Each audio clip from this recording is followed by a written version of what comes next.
Why haven't you guys thought about developing some shows within other people within the network? We did think that we should come up with an improv show to where somebody really animated could do a bunch of things in the moment on the show in real time. But when we tried to do it, the person that we thought was a superstar and could take the thing to the next level told us he'll get the out of his face. Don't help with nothing. I don't need your. I'm lit. It's my show. I'm running this.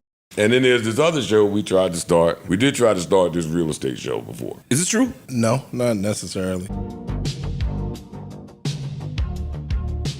Joe Budden confronts his co-host for half-stepping. Yeah, on the last episode of the Joe Budden podcast, Joe Budden would have a conversation with his co-hosts about bringing new shows to the network. Now, it was enlightening because a few short months ago, everybody was talking about Improper Improv. Remember, that was the show that was revolutionizing the way the Joe Budden network moved. It initially started as Queen's Flip and Joe Budden's brainchild, but after Queen's Flip would seize creative control, it would nosedive and fall apart.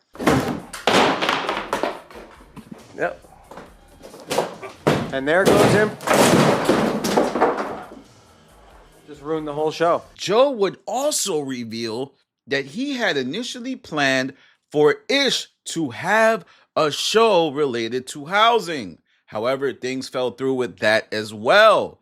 So what I'm saying here is that Joe is putting on display that he tried to build just a little short while ago. And now that the network is up, presumably from this New York Times article, he's probably not going to go that route.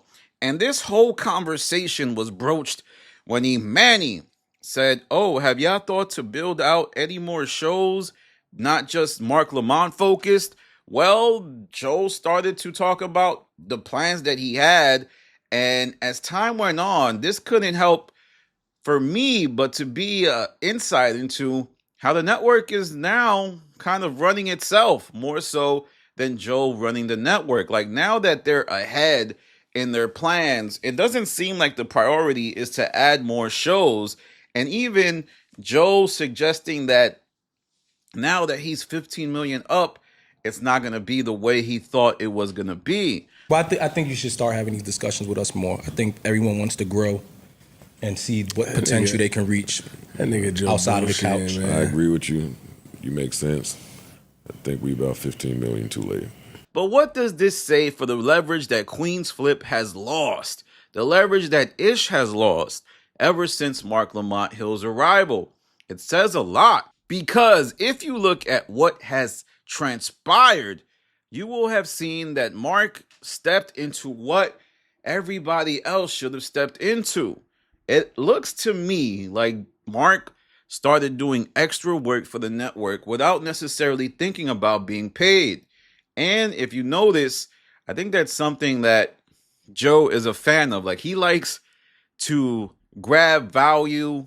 He likes to make it look like he is able to bring things in the door and then pounce once things are successful. And I think that's what Mark is doing. But even this episode had a funny back and forth between Queen's Flip and Joe Budden, where Joe Budden, even though it was playful, said to Flip, get off your phone. Your phone's up, big dog.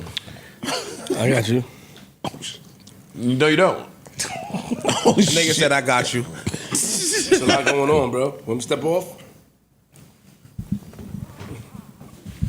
Yo, hold on. And I think as performance evaluation discussions start to happen, there's going to be more consequences for these on-air transgressions. Then even Mandy is brought up with Mandy saying, hey, Joe, would you ever work with Mandy again? You think you and Mandy could do good business today?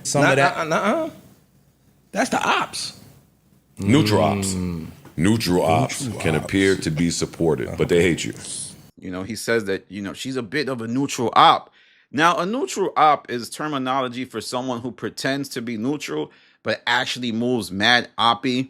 Like, they'll go on Spaces or go in Spaces and pretend like, oh, that's my guy, I really rock with him, but then do secret maneuvers like repost your content and share it out and then trash you in the back channels. That is a neutral op. Now, what do we do moving forward with this information that was revealed today on the podcast? Well, it is an affirmation that if members of the show now want to do their own content on the Joe Budden Network, it's going to have to come with a lot more aggressive maneuvers. Like, I think they're going to have to do what Mark Lamont Hill did. Just start doing stuff for free, and if it hits, Joe might give you the bag on the back end. Like, I truly believe what happened with Mark Lamont and behind the scenes was he was just enjoying behind the scenes. He was having fun. He was playing into the narratives, and him and Ian started to build a chemistry. And if you look at that time of the behind the scenes, the rest of the members were seeing it as they were getting robbed, right? Flip was on behind the scenes saying things like, yo, I don't get paid for this. Ish and Ice were like, oh, why you got this camera out? You ruining the vibe. But Mark, oh my God, when he saw that camera, he seized the opportunity. And it's not about glazing Mark and whatnot. I know there's a lot of folks in the comment section that you glazing Mark. He thinks men can have babies. Just simply look at what he did once he arrived to the Joe Budden Network. He saw the value, even if it wasn't necessarily in money. And now you look up, and if Ian and Mark were to stop doing the show, there'd be a lot of people upset. The last few weeks, Ian and Mark did not post because Ian was having a baby. And a lot of people were on Patreon and Twitter like, yo, where's the Ian and Mark show? So that is how you get value at a network. Now, the rest of the Joe Budden Network, whoever runs it, is going to go back and say, yo, we need this content. And that is the way you gain leverage. As opposed to Flip, who completely botched improper improv. You get into this because you're scared of success. You get into this shell where anything that could help you be successful, you rather not do it and lean on all of the ceremonies, people. Your face is on the billboard.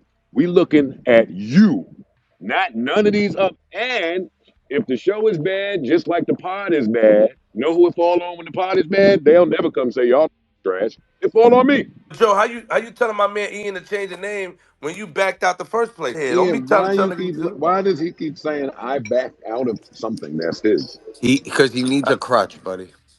Yeah, like He needs to use you as a crutch I because don't need no well y'all can say that, but listen, at the end of the day, if things don't go well the next time, if things don't go the way it's supposed to go, watch what I'm gonna do. I mean, this man botched that like, homie at the 1986 World Series. It was a regular play and he let it go right through his legs.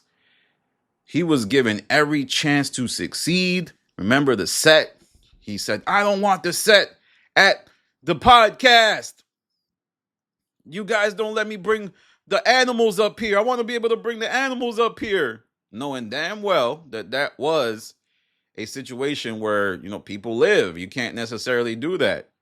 Why don't you just bring some puppies up there? Why don't you bring some toy breeds, some chihuahuas? Instead, you wanted to bring all types of exotic animals, and they get mad when people aren't really down with the movement. Then another thing is he didn't even want Joe Budden on the show. And when he came back, every show started to fall apart. Like, it was started off with good views, then the views would drop. And even the wrestling thing, which Mark was a part of recently, Flip didn't embrace. Now, Flip contends that he didn't do it because he didn't just want to go to wrestling school. So that makes sense. But I still think he wasn't as receptive to the situation. And now what you see is a scenario where the Joe Budden Network doesn't need Flip anymore. Loss of leverage. Flip has quietly quit. And it's only a matter of time before another situation arises where Joe Budden or Ian have to confront Flip for his dynamic on air. Because I think a lot of people in my comment section are noticing, yo, what's up with Flip? It doesn't look like he's participating as much. He is staying quiet on a lot of subjects. He goes quiet for long periods of time. He doesn't seem to know that he's supposed to be present for every topic. Now, this isn't a hate on Flip segment. This is just a real segment. He has been increasingly marginalized by the actions of Mark Lamont Hill Not necessarily because Mark Lamont Hill is targeting him, but just because he's demonstrating model behavior for somebody who just joined the network. He has been on the network for, I believe, less than a year. I think it's about to be a year. So for him to have brought so much value in that little amount of time is a reflection of how lacking Ish, Flip, and Imani are. Oh, Imani, you want a show now? I don't know. Maybe. Maybe we might talk about it. And then the ball gets dragged. It's not as aggressive. Everybody on that show had an opportunity, I think outside of Ice, to bring content to the network. But they wanted money. And while I agree, I think you should be compensated, but I think they wanted to lead up front with money. I think they wanted to be compensated right away. I think Mark changed the paradigm, and he probably is upsetting people at the network for not accepting money. I think a lot of folks believe that Mark is getting paid for, the Ian and Mark show. I think maybe that changed, but at some point, Mark was doing free labor for the JBN because he enjoyed it. It was him getting to show a different side. And while the Ian and Mark show is divisive, a lot of people hate it, it is kind of something new to the medium of hip hop. There really isn't any office-like shows that are done by these type of platforms. Like Drink Champs would never do it. $1 Million Worth of Game would never do it. So it is groundbreaking in some ways. Of course, the audio needs to get better, and they said they're going to buy better audio equipment because it sounds like something college students would make with a camera with no mics. So only time will tell how the cast reacts to this. A lot of it was done in jest, but I don't know if you could really take things as jest when there's real life implications of how things went. Mark did do things, and then he was compensated on the back end. Ish did film a show that was for housing, and it never came out. So a lot of things occurred, and it just seems like Joe Budden is on a show or network where his co-host fumbled the bag. But let me know what you think about this conversation. Do you feel as if everybody should have stepped up, or do you think they should have done exactly what they did and make Joe drop the bag? All right, y'all, that's my review for today. Follow me on Instagram, The Stop TV. Follow me on Twitter, The Stop TV. Follow me on Patreon, The Stop. This is Danny from The Stop. Peace.